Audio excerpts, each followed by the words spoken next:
예, 오늘 말씀의 제목 예수님은 외롭습니다라는 제목입니다. 한번 읽어보겠습니다. 다 같이 시작. 예, 예수님 외롭습니다. 그 얘기 이제 해 나갈 겁니다. 자, 오늘은 마가복음 14장 43절에서 52절까지 교독하겠습니다. 예수께서 말씀하실 때 곧 12 중에 하나인 유다가 왔는데 대제사장들과 서기관들과 장로들에게서 파송된 무리가 검과 몽치를 가지고 그와 함께 하였더라.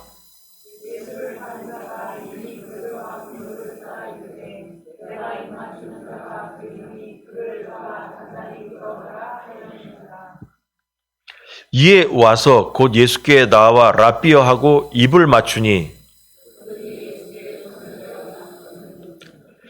곁에 서 있는 자 중에 한 사람이 칼을 빼어 대제사장의 종을 쳐 그 귀를 떨어뜨리니라.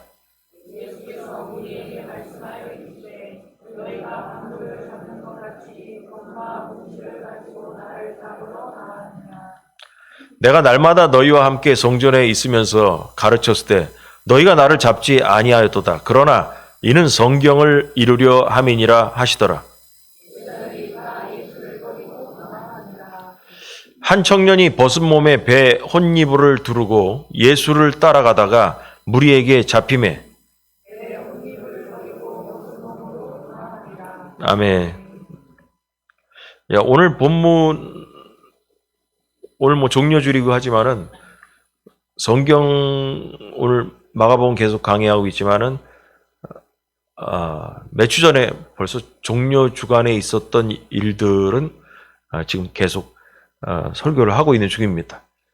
종료주일이라 하면은 예수님께서 예루살렘 성에 낙이 타고 들어가는 때로부터 종료 주간이 이제 시작된다고 보는 거예요. 그래서 우리 설교로 따지면 벌써 몇 주 전에 지나갔습니다. 그래서 지금 종료 주간을 지금 또 가고 있는 거죠, 지금. 그래서 오늘은 겟세마네 동산에서 예수님께서 잡히던 그날 밤의 이야기가 지금 오늘 본문의 얘기입니다. 겟세마네 동산에 갔을 때 여기서 이제 지난주 말씀에는 기도하셨고 기도가 끝나고 나서 이제 잡히는 장면이 나오는데 여기에 오늘 본문에 3명의 사람이 나옵니다. 예수님을 파는 사람, 가룟 유다가 나오죠. 그 다음에 두 번째로는 예수님을 잡으러 온 사람을 베드로가 칼로 오른쪽 귀를 쑥 잘랐다고 나옵니다. 그래서 자른 이야기, 귀를 자른 사람 이야기, 그 다음에 세 번째가 혼이불을 덮고 있다가 도망간 사람 이야기. 이렇게 세 사람이 오늘 본문에 나오는 주인공들이 세 사람이에요. 그래서 요 세 가지의 사람의 이야기를 보면서 여기서 선한 분은 예수님 한 분밖에 없죠. 그리고 세 사람 다 문제가 있는 사람들입니다. 여러분 오늘 이 본문의 말씀을 들으면서 혹시 나는 이 3명 중에 나는 들어가지 않을까 한번 생각해 보시기 바랍니다. 그런데 왜 이런 얘기를 하냐면 이 3명이 있잖아요. 공통점이 있어요. 무슨 공통점이냐? 다 예수님을 따르는 사람이라는 거예요. 예수님을 팔아먹은 가룟 유다도 예수님의 제자였습니다. 그리고 칼로 귀를 자른 베드로도 예수님의 제자였습니다. 또 혼이불을 덮고 있다가 예수님 잡히고 있는 걸 보고 혼이불도 버려버리고 빨가벗고 도망간 사람이 있어요. 그리고 제자를 다 도망갔죠. 이따가 좀 얘기하겠지만 이 빨가벗고 도망간 이 친구가 누구냐? 성경학자들은 이 사람이 바로 마가복음을 지은 마가라는 청년이라고 얘기합니다. 그래서 마가가 자기가 복음서 이 마가복음을 편지를 써가면서 쓸 때 자기 이야기를 여기 집어넣었다는 거죠. 그래서 이 혼이불이라는 것을 보니까 학자들의 해석은 이거예요. 여러분 2000년 전에 그냥 속편하게 얘기해서 빤스가 있었겠습니까? 말 그대로 없었겠죠. 그냥 둘둘둘 말고 옷을 둘둘둘 말아서 이렇게 옷처럼 입고 있다가 헐레벌떡 그것도 버리고 도망갔다라는 거예요. 그래서 이 세 사람의 이야기가 나오는 건데, 그래서 읽다 보니까 무슨 생각이 들었냐면, 나중에 예수님이 잡혀갈 때 보니까, 여러분 겟세마네 올라갈 때는 우르르 올라갔는데 잡혀갈 때는 아무도 없는 거예요. 예수님 혼자만 있는 거예요.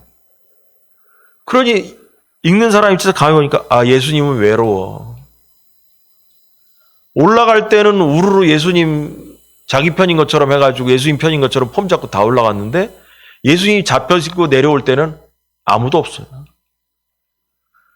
그래서 제가 읽으면서 그런 생각이 들었어요. 예수님 외롭다. 이 도망간 사람 중에 혹시 나는 들어가지 않는가, 그런 생각을 하면서 우리가 한번 우리의 삶을 돌아보는 시간을 갖도록 하겠습니다. 1번, 예수님을 팔아 이익을 남기려는 사람. 한번 읽었습니다. 다 같이 시작. 이게 가룟 유다예요. 마가는 가룟 유다가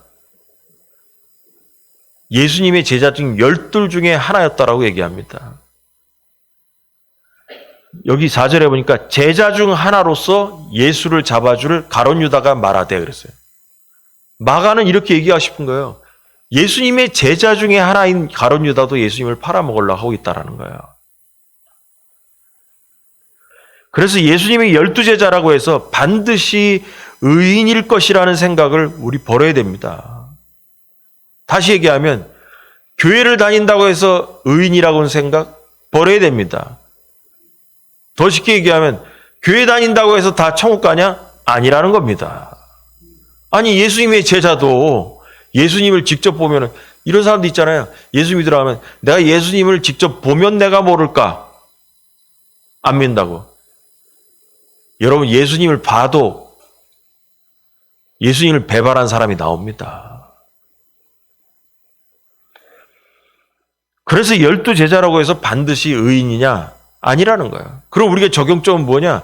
교회 다닌다고 해서 다 천국 가냐? 아니라는 거예요. 아니라는 거예요. 또 여러분, 애굽에서 나올 때 이스라엘 백성이 꿈이 뭐예요? 가나안 땅을 들어가고자 해서 나왔지만 가나안 땅에 직접 들어간 사람은 몇 명 안 돼요. 가나안 땅을 향해서 나왔지만 실질적으로 가나안 땅에 들어간 사람은 몇 명 안 돼요. 마찬가지로 우리가 천국을 향해서 교회를 나왔지만 과연 우리가 몇 명이나 들어갈까? 글쎄요, 우리 몰라요. 여러분, 이건 믿음의 문제가 아니에요.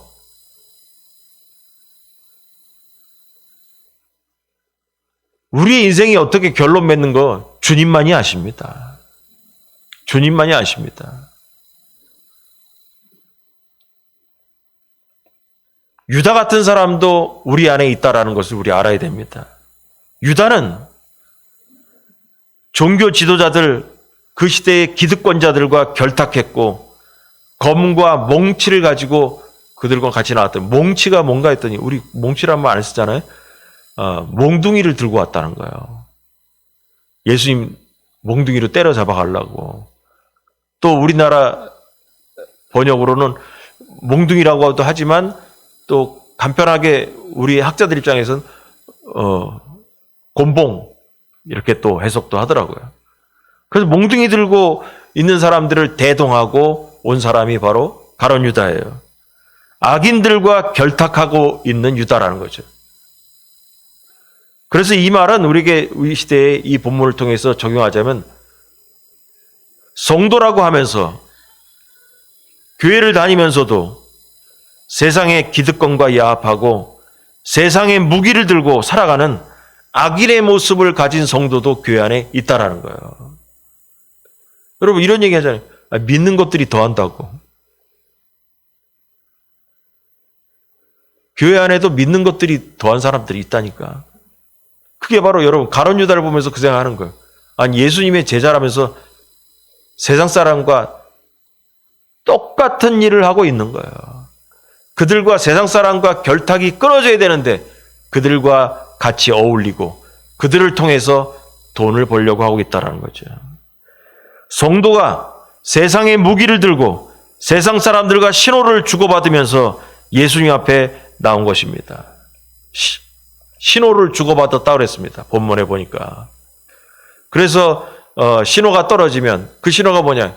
예수님과 안고 뽀뽀를 하게 되면 그게 신호예요. 그러면 잡아가라 이거죠. 성경은 유다에 대해서 이렇게 얘기합니다. 요한복음에 이제 마태, 마가, 누가 복음에는 이 가룟 유다에 대해서 어떻다라고 얘기 자세히 안 나오는데 그걸 마지막에 요한복음이 가장 마지막에 나왔다 했잖아요. 요한은 마태, 마가, 누가 복음을 읽어보니까 유다 이놈에 대해서 자세히 안 썼구나 해서 덧붙인 게 요한복음에만 이렇게 나와요. 뭐냐면 12장 4절 제자 중 하나로서 예수를 잡아줄 가룟 유다가 말하되 딱 집어놨어요. 예수님을 잡아줄 가룟 유다가 말하되 옥합을 깼을 때 벌써 깨는 이야기를 할 때 요한은 벌써 나중에 가룟 유다가 예수님을 팔아먹을 것이다라는 것을 딱 집어넣어서 얘기하는 거예요. 제자 중 하나로서 예수를 잡아줄 가룟 유다가 말하되 이 향유를 어찌하여 300데나리오에 팔아 가난한 자들에게 주지 아니하였느냐. 제자들 중에 다른 마가복음 우리도 여기 배웠지만은 그 예루살렘 성에 들어간 다음에 베다니에 가가지고 이 옥합을 깨는 여인을 만났잖아요. 그때 제자들은 뭐 이렇게 그거 팔아가지고 가난한 자 나눠주면 어때라고 이렇게 마가복음에 나와 있는데 요한복음에는 그걸 얘기한 사람이 바로 가룟 유다라는 거예요. 딱 집어서 얘기하는 거죠. 그리고 6절에 뭐냐면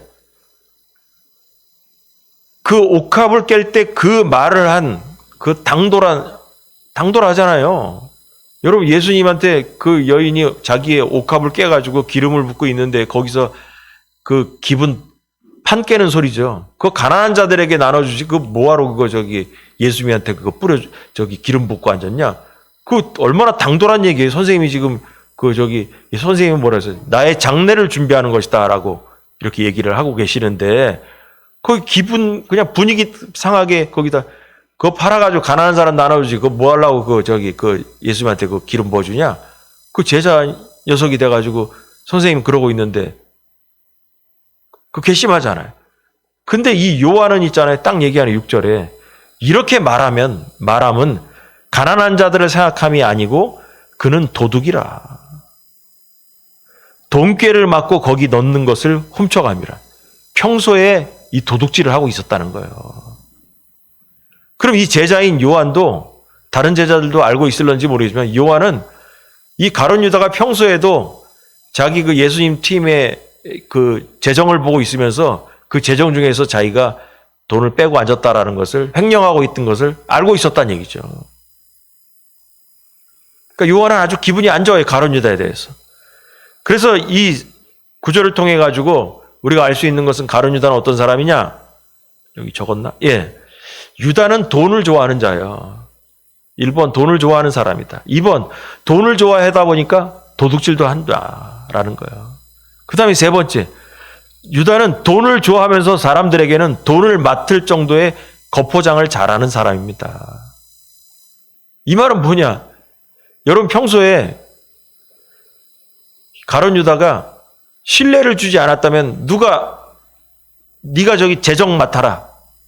이런 얘기 어떻게 하겠어요? 아니 평소에 돈 같은 거 자주 이렇게 횡령하고 그러면은 제자들 가운데도 맨 처음에 그렇게 했죠. 야, 너 돈 맡으면 안 돼. 너 우리 팀에 재정 맡으면 너가 훔쳐갈 수 있는데 안 돼. 라고 얘기했겠죠. 근데 재정을 맡겨준 거 보면은 겉포장도 잘하는 사람이라. 남들 보기에 안 그런 것처럼 폼도 잡았다는 얘기죠. 그러니까 제자들도 가룟 유다가 재정 담당하는 거에 대해서 맨 처음에 반대를 안 했겠죠. 그러니까 맨 처음에 알았다라면 재정을 맡겼겠어요? 몰랐으니까 맡겼겠죠. 그러니까 이게 겉포장을 잘하는 이런 거짓된 모습을 가졌다라고 볼 수 있겠습니다. 그래서 유다는 이러한 사람이에요. 예수님을 팔아먹은 사람. 여러분, 그래서 유다가 행한 배반의 입맞춤, 그 뽀뽀하는 거로 예수님한테 가서 뽀뽀하는 신호를 줌으로써 그 대제사장의 그 종들과 그 체포하려는 체포조가 와서 예수님을 잡아가게 됩니다.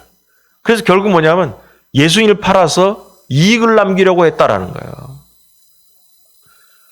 여러분, 우리가 경험하는 현실에도 이처럼 예수님의 이름을 팔아서 자기 배를 불리려는 교회 지도자도 있고요. 성도들도 있다는 것입니다. 여러분, 종종 뉴스에 나옵니다. 예수 그리스도라는 이름을 팔아서 이익을 남기려는 사람들이 뉴스에 나옵니다. 우리는 이런 자들의 자리에 앉지 말아야 할 뿐 아니라 그런 사람들과도 가까이 하지 말아야 하는 것입니다. 여러분, 그리스도를, 구원의 주인 그리스도를 팔아먹는다는 게, 그분을 통해서 우리의 이익을 남기려고 한다는 게 말이 되는 소리입니까? 그런데 그 이유는 다 뭐냐? 돈이었습니다. 돈. 여러분, 돈이 되는 것이면 하나님 나라도 팔아먹는 사람인 것입니다.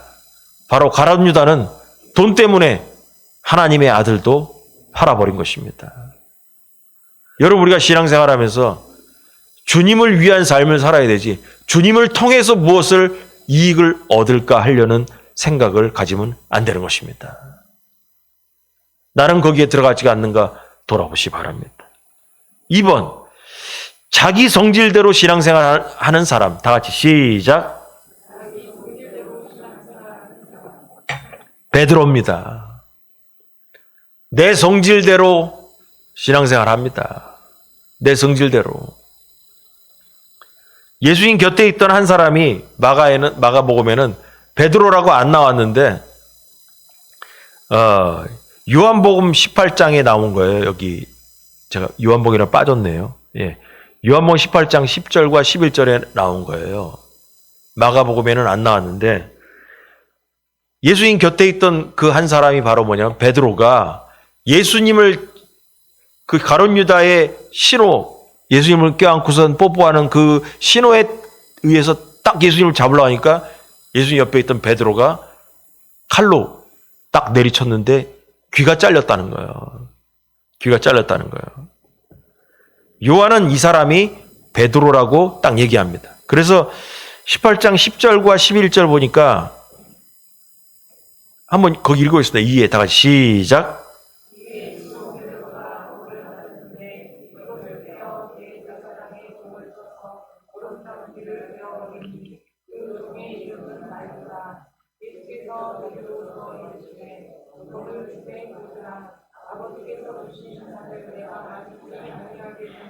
예, 그까지. 네, 이렇게 검을 가져가지고 뚝 했다라는 거예요. 근데 요렇게만 나온 게 아니라 마태복음에 보니까 또 재밌는 얘기가 나와요. 26장 51절, 52절. 예수와 함께 다 시작.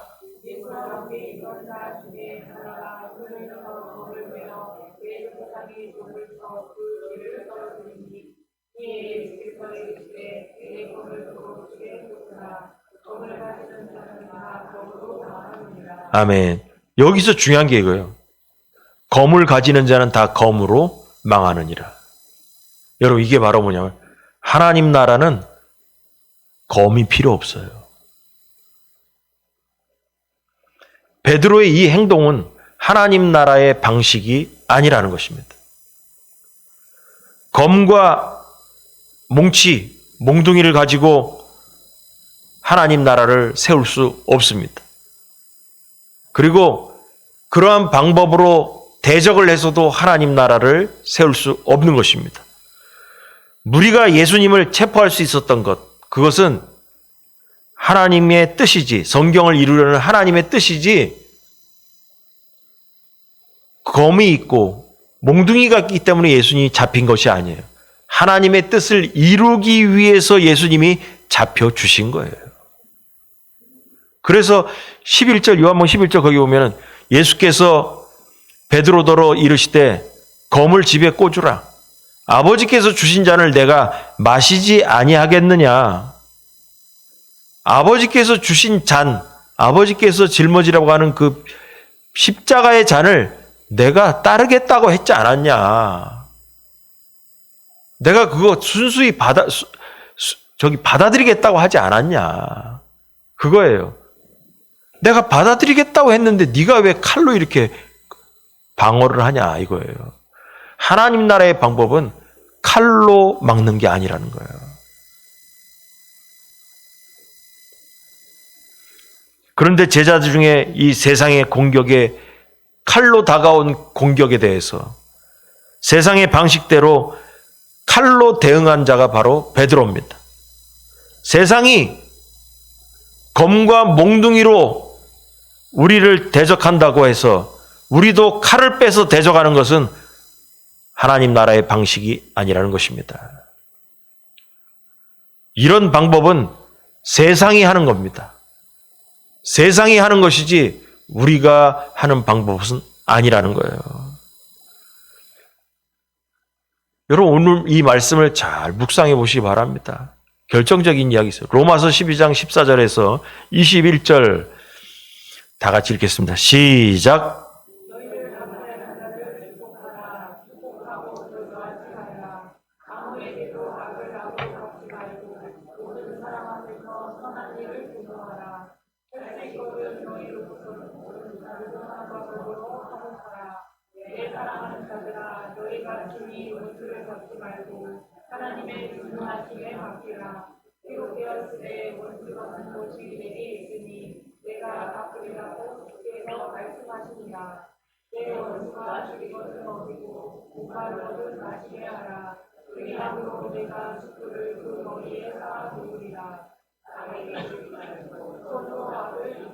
아멘. 여러분 이게 하나님 나라의 방법인 것입니다. 이 말씀으로 비춰봤을 때 베드로가 칼로 귀를 자른 이야기는 복음적이지 않다라는 거예요. 여러분 예수님도 말씀하셨어요. 원수가 왼뺨을 치면 오른쪽도 대주고 겉옷을 달라면 속옷도 주라고 오리를 가자면 십리를 가주라고. 여러분 그게 복음의 방법이라는 거예요. 여러분 여기에서 사람들이 많은 갈등을 하는 거예요. 왜냐 우리들의 모든 사람들의 거의 특징은 베드로 같기 때문에. 예수님의 방식, 하나님의 나라의 방법이 내 성질에 안 맞아요. 그래서 내 성질대로 그냥 칼을 빼가지고 그냥 그대로 쑥 자르고 싶어. 이게 더 빨라. 내 성질대로 신앙생활 하고 싶어. 그리고 하나님께 맡기고 하나님이 어떻게 하는 거를 보면은 답답한 거야. 아, 왜 신앙생활 저렇게 하지 답답하게? 그냥 칼로 그냥 뚝 자르면 되잖아, 그냥. 성경은 근데 그렇게 얘기하고 있지 않다라는 거예요. 내 사랑하는 자들아 너희가 친히 원수를 갚지 말고 하나님의 진노하심에 맡기라 기록되었을 때 원수 갚는 것이 내게 있으니 내가 갚으리라고 주께서 말씀하신다라는 거예요. 여러분 이거를 받아들이기가 너무 어려운 거예요. 그래서 뭐냐 하면 아직 안 죽었어. 여러분 그걸 죽이려고 노력하는 게 이게 신앙생활이 수양생활하는 게 너무 힘든 거예요. 그래서 이거를 자꾸 죽여가야 되는 거예요. 그러려니 하고 주께서 때가 되면 알아서 복수하실 것이다라는 거예요. 내가 하지 말라고 그랬어요. 베드로가 하지 말라고 했어요. 하나님이 알아서 하신다는 거예요. 여러분 여기 21절에 로마서 12장 21절에 악에게 지지 말고 선으로 악을 이기라 했잖아요. 악을 세상적인 악한 방법으로 갚아버리면 악에게 지는 겁니다. 악한 방법이 다가오더라도 성경적인 선한 방법으로 다가가야 이기는 겁니다. 여러분 그때 하나님이 일하십니다. 여러분 생각할 때 하나님께서 그러면 뭐 어떡할 건데? 여러분 내가 일하지 말고 가만히 있어 보라니까. 내가 성질 내고 내 방법대로 뭔가 하려고 할 때 하나님께서 그러는 거예요. 그래, 네가 해봐라. 그리고 간섭 안 하십니다. 그러나 내가 하려고 하지 말고 내가 칼을 꺼냈다가도 칼집에 집어넣으라. 넣고 기다리며 기도하고 있어 보세요. 그때 하나님께서 네가 손을 뗐으니까 내가 이제 손을 대마. 내가 이제 간섭하마. 하나님이 일하신다는 거예요. 내가 그것을 직접 하려고 할 때 하나님이 일 안 하고 구경하십니다. 그래, 네가 해서 잘 되나 보자. 네가 어떻게 잘 되나 보자. 여러분, 어차피 세상은 하나님 나라를 이길 수 없습니다. 세상의 악인들은 하나님을 이길 수 없습니다. 그리스도인들은 세상을 따라 살아가는 사람이 아니라 말씀을 따라가는 사람임을 여러분 기억하시기 바랍니다. 여러분, 그래서 아직도 내 성질대로 신앙생활 하고 계십니까? 베드로처럼 내 성질대로 세상의 방법대로 문제를 해결하려고 하고 있지는 않습니까? 기도하십시오. 그리고 맡기고 기다리십시오. 주님께서 일하실 것입니다. 마지막으로, 분리하면 도망가는 사람들 한번 읽어보겠습니다. 다시 시작. 예수님이 잡히시자 기도로 준비하지 못한 제자들은 모두 비겁하게 도망가고 말았습니다. 기도하지 않고 잠을 잔 베드로도 야고보도 또 요한도 도망가고 깨어있지 않았습니다. 여러분, 이 잡히기 바로 직전에 요 37절과 38절 한번 읽어보겠습니다. 다 같이 시작.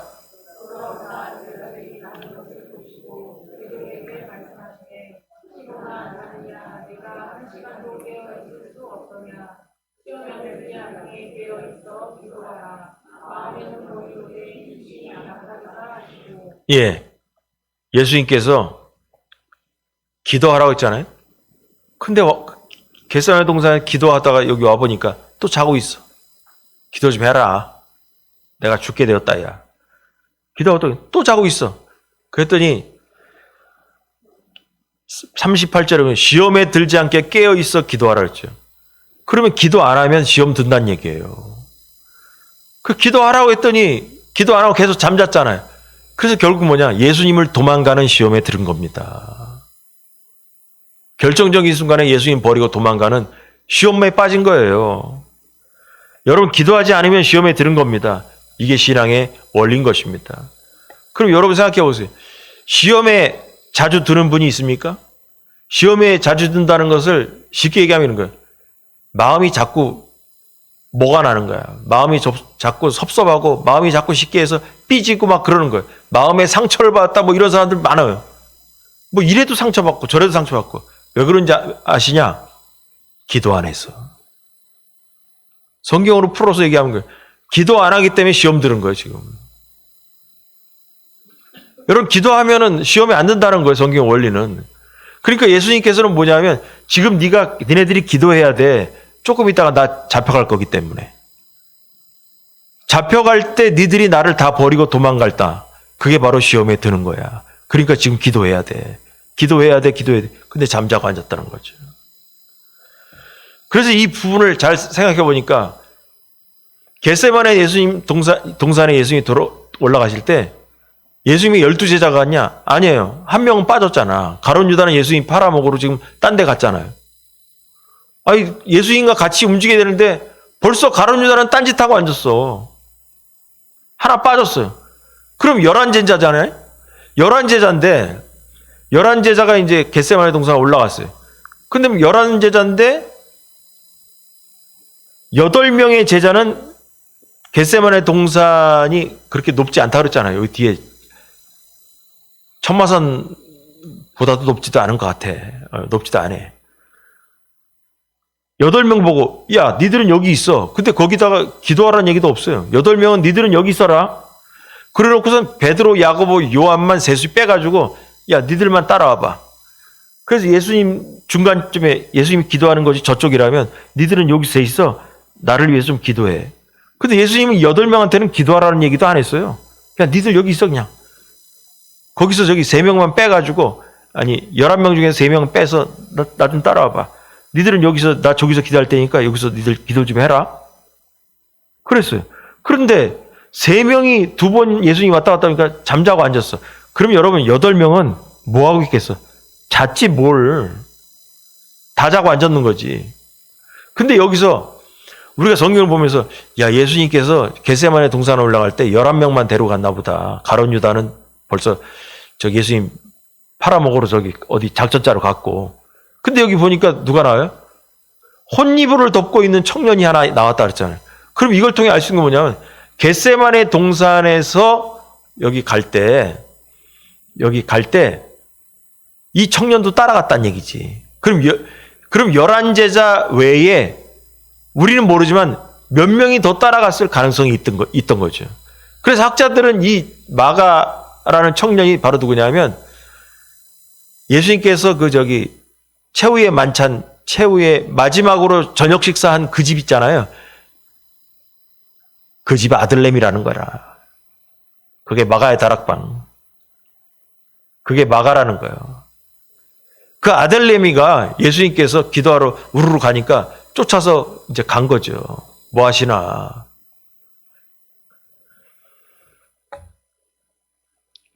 그래서 결국은 뭐냐면 다 잠자고 앉았던 것이죠. 다 잠자고 있다가 결정적인 순간에 예수님이 잡혀가는 그 순간에 다 도망가 버리고 말았습니다. 그래서 지금 얘기하는 것은 도망간 이유는 결론은 뭐냐? 예수님 앞에 있는 말씀을 보자면 기도 안 했기 때문에 도망갔다라는 거죠. 기도 안 했기 때문에 시험 들었다는 것입니다. 결국 뭐냐면 자기에게 불이익이 생길 것 같으니까 도망간 거예요. 왜냐? 예수님 잡혀갈 때 나도 괜히 챙겨나다 나까지 잡혀가면 어떡해? 그래서 나도 도망가자. 여러분 예수님을 믿는 것을 드러내는 것 때문에 나에게 불이익이 생길 것 같으면은 예수 믿지 않는 척하는 사람 있다니까. 여러분 직장 생활하면서 예수 믿지 않는 것처럼 폼 잡는 사람 있고 어떤 모임에 가서 마치 예수님을 모르는 것처럼 먼 산 보는 사람이 있다니까.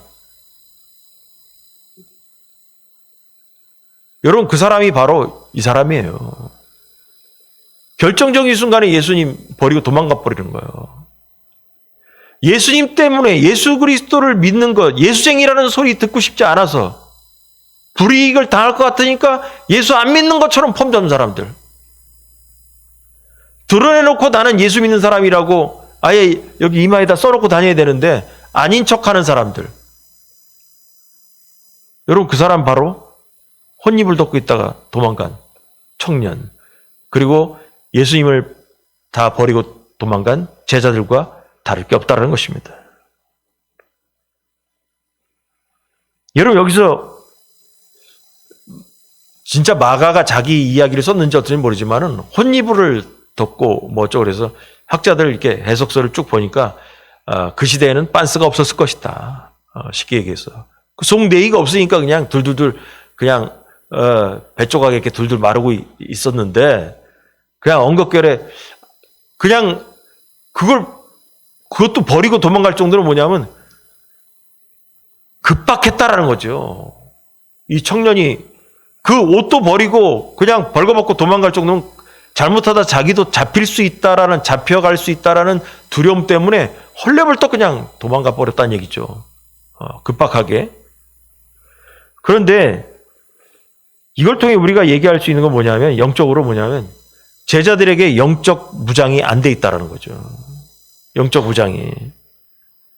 여러분 제자들은 겟세마네에서 마땅히 예수님처럼 기도로 전신갑주를 입고 있어야 되는 거예요. 덮고 있던 혼이불까지 후닥닥 버리고 도망갈 정도로 나갔다는 것은 이게 우리가 얘기하자면 전신갑주가 없다라는 거예요. 여러분 그래서 말씀을 또 하나 은혜롭게 얘기하자면 로마서 13장 12절 14절 한번 볼까요? 밤이 시작.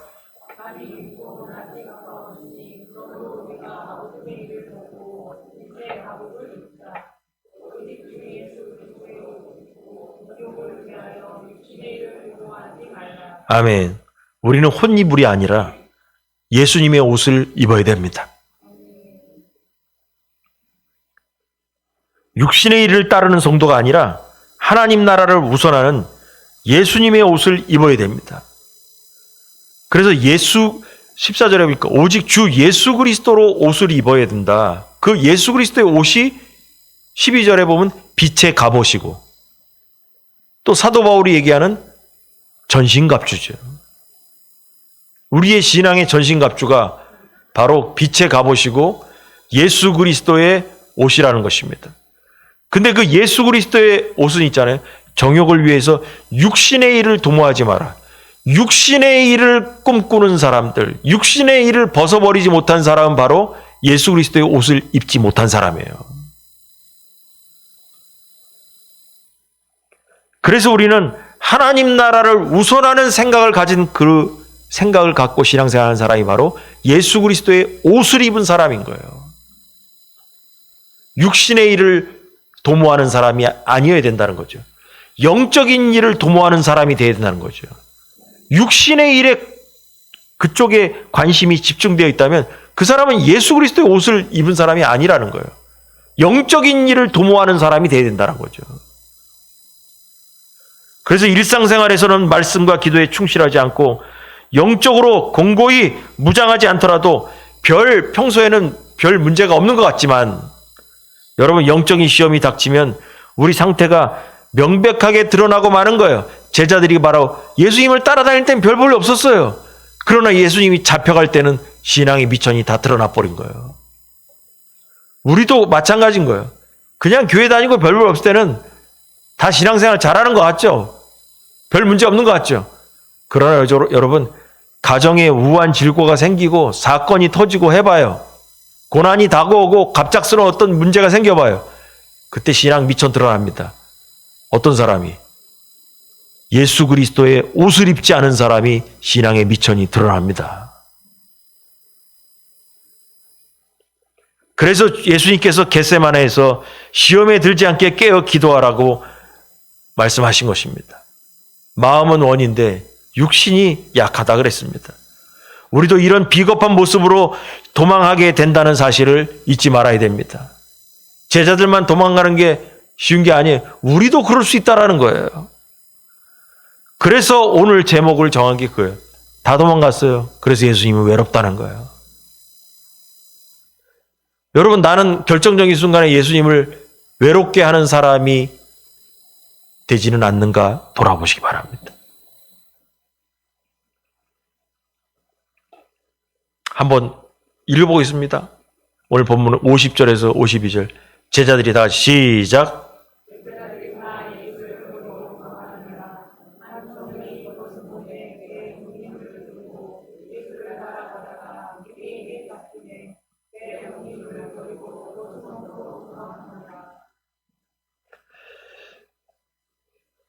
이 이야기가 정말로 마가가 자신에 대한 이야기라면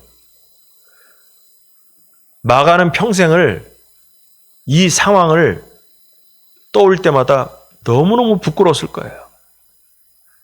예수님이 잡힐 때 여기 보니까 배 혼니부를 두르고 예수를 따라가다가 무리에게 잡힘에 잡혔을 때 이 청년은 그런 생각을 할 거예요. 나도 잡혔어야 되는데.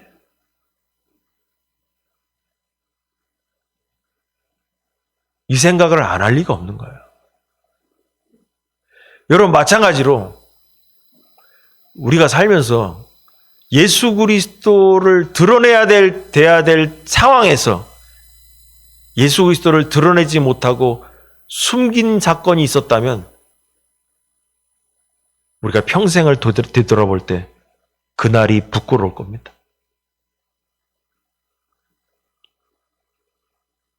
제가 오래전에 그 얘기 했습니다. 제가 대학원 다닐 때 구미에서 이렇게 차 몰고 이렇게 가다가 주감휴게소 거기서 꼭 아침에 오뎅 한 그릇씩을 빈속에 가니까 먹고 이렇게 위로 올라갈 때 30살 때인가 그랬는데 그러니까 사람들이 그 시간에 사람들이 많은데 전에 얘기했습니다. 오뎅이 종이에서 한 그릇 이렇게 국물 먹고 하는데 사람들이 쭉 거기서 눈 감고 기도하고 나서 먹기가 사람들이 서로 이렇게 마주 있는데 창피해가지고 눈 뜨고서 하나님 감사합니다. 무릎 차고 이렇게. 근데 운전하고 가는데 그렇게 부끄러운 거예요. 운전을 하는데 하나님께서 뒤통수를 갈 나를 쳐다보는 것 같아. 막. 얼마나 해겠는지 몰라요. 그걸 잊지 못해. 그걸 잊지 못해. 그래서 이 청년이 혼입을 이거 한 이 청년 볼 때 이 청년이 평생을 살면서 이 날을 어떻게 잊을 수 있겠냐는 거지. 이 날을. 근데 저는 눈 뜨고 앉아가지고 기도하고 남들 볼까봐 그러고 했는데 하나님은 참 희한하죠. 지금도 기억나요. 대각성에 있던 사람 있잖아요. 천주교 신자야. 이거 하고 앉았더라고. 오뎅 먹으면서 이거 하고 앉았더라고. 그 화끈거리더라고요. 주님이 날 봤다 이거. 큰일 났다 내가. 운전하면서 회개 대개하고 갔습니다. 여러분 별거 아닌 것 같지만은 우리 안에는 이러한 일들이 있을 수 있습니다. 그날이 부끄럽습니다. 여러분 우리 세 가지 사람이 나왔습니다. 예수님 팔아먹는 사람, 자기 성질대로 신앙생활하는 사람, 또 불이익이 생길 때 도망가려고 하는 사람. 그래서 예수님이 외롭습니다. 여러분 여기에 걸려들지 않기 위해서 깨어 기도하면서 신앙생활 열심히 하길 주님 축원합니다. 기도하겠습니다.